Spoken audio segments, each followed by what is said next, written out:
Halo semuanya, perkenalkan kami dari kelompok 10 mata kuliah Fisiologi Biota Laut yang beranggotakan Putri Nadia, Ria Fitria, Akbar Noval, dan Galan Damar.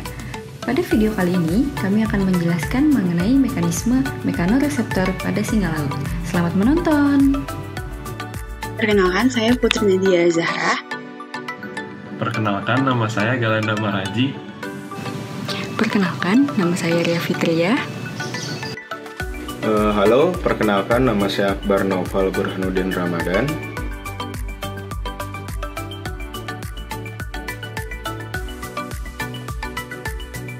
Plan yang akan kami bawakan terdiri atas definisi dan jenis-jenis indera pada biota laut, kemudian taksonomi dan morfologi dari singa laut, dan juga mekanisme mekanoreseptor pada singa laut.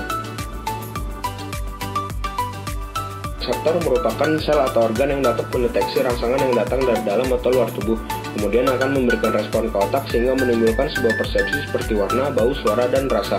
Keadaan lingkungan yang beragam menyebabkan hewan memiliki reseptor yang bekerja secara khusus. Reseptor terbagi ke dalam 6 jenis berdasarkan rangsangan yang dapat dideteksi, yaitu mekanoreseptor, kemoreseptor, fotoreseptor, reseptor rasa sakit, termoreseptor, dan elektroreseptor. Yang pertama, mekanoreseptor terangsang oleh tekanan, sentuhan, regangan, pergerakan, dan suara. Reseptor tersebut terletak pada sel rambut, organ keseimbangan, dan telinga. Yang kedua, kemoreseptor merupakan sebuah indera pengecapan dan penciuman yang berfungsi untuk mencari dan mengambil makanan. Pada serangga, kemoreseptor berbentuk seperti rambut atau duri sensoris yang berukuran panjang dan memiliki ujung yang terbuka, sedangkan mamalia memiliki kemoreseptor berupa hidung dan lidah. Yang ketiga, fotoreseptor merupakan indera yang digunakan oleh hewan untuk mendeteksi cahaya dan memiliki sel berbentuk kerucut dan batang. Vertebrata memiliki indera fotoreseptor berupa mata vasikular yang dilengkapi retina, serta burung dan mamalia memiliki lensa yang dapat berubah bentuk sehingga terfokus ke retina. Yang keempat, termoreseptor berfungsi sebagai pengatur suhu tubuh dengan cara merespon terhadap panas dan dingin. Pada mamalia terletak di kulit dan hipotalamus, serangga di antena dan kaki, ikan di kulit, serta ular di celah pada muka dan bibir. Yang kelima, reseptor rasa sakit merupakan sekelompok dendrit yang terletak pada epidermis kulit. Reseptor tersebut bekerja ketika hewan mengalami rasa sakit, kemudian menerima stimulus yang akan menimbulkan reaksi negatif sehingga akan menghasilkan respon untuk menghindar dari bahaya. Yang terakhir, elektroreseptor berfungsi untuk mendeteksi listrik, magnetik, dan cahaya tampak sehingga bermanfaat bagi hewan dalam navigasi. Reseptor tersebut terletak di gurat sisi dan ampula ikan hiu dan pari. Selanjutnya saya akan menjelaskan tentang singa laut. Singa laut merupakan salah satu mamalia laut yang dalam siklus hidupnya harus kembali ke darat untuk melakukan reproduksi, membesarkan anak, ataupun beristirahat. Singa laut termasuk ordo Pinnipedia atau hewan dengan kaki bersirip, sehingga singa laut sering disebut juga dengan anjing laut karena sekilas terlihat mirip. Namun keduanya merupakan spesies yang berbeda. Terdapat sekitar 6 spesies singa laut yang tersebar di berbagai belahan dunia. Dari ke-6 spesies tersebut, terdapat 3 spesies singa laut yang masih sering ditemukan, yaitu spesies singa laut California, singa laut Steller, dan singa laut Australia. Secara taksonomi, singa laut berasal dari kingdom Animalia, filum Chordata, kelas Mammalia, ordo Carnivoria, subordo Carniformia, infraordo Pinnipedia, dan famili Otaridae. Karakteristik dari morfologi singa laut yaitu memiliki penutup telinga eksternal, memiliki sirip depan yang panjang, bentuk dada dan perut cenderung besar, memiliki bulu pendek dan tebal, memiliki kumis sebagai alat indera dan keseimbangan. Selanjutnya yaitu mengenai mekanoreseptor. Mekanoreseptor merupakan struktur sensorik primer yang memberikan informasi baik dari dalam tubuh berupa panjang otot dan distensi organ berongga maupun dari lingkungan eksternal berupa sentuhan, getaran, dan pendengaran. Proses penerimaan rangsangan oleh mekanoreseptor disebut dengan mekanoresepsi.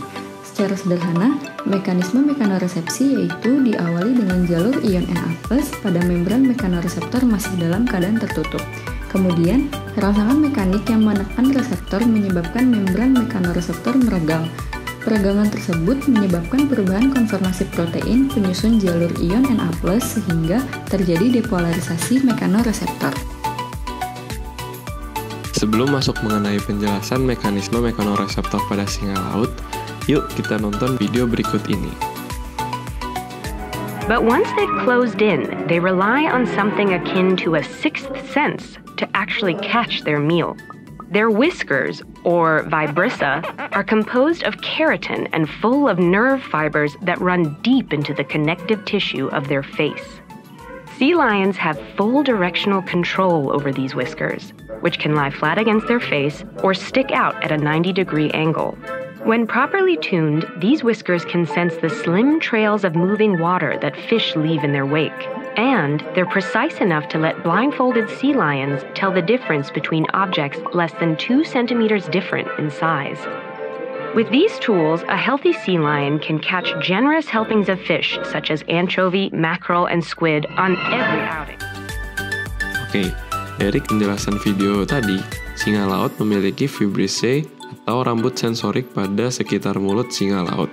Rambut sensorik ini mampu mendeteksi gerakan hidrodinamik pada air untuk menangkap mangsa walaupun dengan mata tertutup sekalipun. Selain itu, singa laut juga dapat membedakan bentuk dan ukuran suatu objek hanya dengan vibrissae-nya. Kemampuan tersebut merupakan fungsi dari biomekanik vibrissae. Diketahui bahwa informasi taktil dari vibrissae dikomunikasikan melalui cabang maksila dari syaraf trigeminal pada singa laut. Demikian materi mengenai mekanisme mekanoreseptor pada singa laut. Semoga materi ini dapat bermanfaat bagi kalian semua. Terima kasih dan sampai jumpa.